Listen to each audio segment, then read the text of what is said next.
Au Pérou, la crise politique se trame depuis des mois. Et les choses se sont accélérées ce lundi 9 novembre. Après un week-end turbulent de dénonciations contre le président de la République, Martín Vizcarra, le Parlement péruvien a voté ce lundi avec une large majorité la destitution du chef d'État pour incapacité morale permanente. On votait pour 500 députés, 19 contre, 4 abstentions. A été approuvée la résolution qui déclare la vacance présidentielle. C'est la 12e fois que le Parlement vote la destitution du président au moins de 12 mois. Dans ce second procès politique, le président Vizcarra a été finalement destitué car il est soupçonné d'avoir reçu des pots de vin lorsqu'il était gouverneur en 2014. Contre toute attente, le président Vizcarra a annoncé qu'il acceptait le vote du Congrès et qu'il n'engagerait aucun recours en justice pour rester au pouvoir. Je quitte le palais présidentiel comme il y a 2 ans et 8 mois, avec la tête haute. Le président du Parlement, Manuel Merino, lui a aussitôt succédé. Il est donc devenu le 3e président du Pérou en moins de 4 ans. Mais avant l'investiture du nouveau président, le pays a basculé dans une profonde crise institutionnelle et sociale, car plusieurs appels à manifester ont fleuri sur les réseaux sociaux. Plusieurs dizaines de personnes se sont rassemblées pour manifester contre la destitution de Martín Vizcarra et s'opposent à l'investiture du nouveau président Manuel Merino.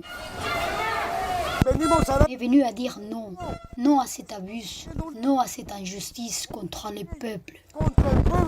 L'institution de Vizcarra a également été mal accueillie par un grand nombre des intellectuels péruviens, comme le prix Nobel de littérature Mario Vargas Llosa, qui a évoqué des motivations politiques dans cette affaire et a accusé même à des coups d'État la prise de pouvoir d'Emmanuel Merino. Il est à noter que la destitution de Vizcarra a été votée par un parlement où plus d'un tiers des élus fait l'objet des enquêtes judiciaires et qui pourraient perdre leur immunité parlementaire prochainement puisque des élections présidentielles et parlementaires sont prévues dans 5 mois. Cependant, les nouveaux présidents sont pressés d'assurer qu'ils ne changeraient pas la date du 11 avril 2021 pour ces importantes élections. Nadie puede cambiar la fecha convocada en las elecciones del 11 de abril del año 2021. 3 jours après son investiture, Manuel Merino a enfin dévoilé la composition de son gouvernement.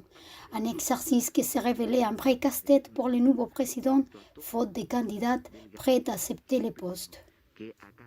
Jeudi après-midi, 18 ministres d'État ont prêté serment. Ce nouveau cabinet a été tout de suite durement critiqué par une partie de la classe politique et la majorité de la population car il est jugé conservateur et d'extrême droite et issu d'anciens gouvernements soupçonnés de corruption. La corruption est un mal endémique dans la politique péruvienne. Après la destitution du président Fujimori, accusé pour des crimes de lèse-humanité, les 4 derniers présidents qui lui ont succédé ont tous été mis en cause dans les scandales de corruption autour de l'entreprise de BTP brésilienne Odebrecht.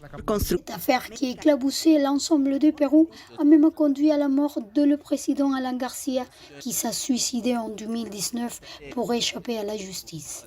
Jour après jour, les manifestations se sont multipliées dans tout le pays. Plusieurs organisations des droits de l'homme ont dénoncé la brutale répression de la police péruvienne qui a déjà fait 2 morts. Seulement le Chili et le Paraguay ont reconnu l'investiture du président intérim Manuel Merino, tandis que l'Organisation d'États américains a exprimé ce mercredi son inquiétude face à la crise politique et a demandé à la Cour constitutionnelle du Pérou d'évaluer la légalité et la légitimité du nouveau gouvernement. Le sisme politique, c'était tellement brutal que maintenant le pays se trouve dans une profonde crise institutionnelle et économique. La bourse péruvienne s'effondrait et le prix des dollars flambe.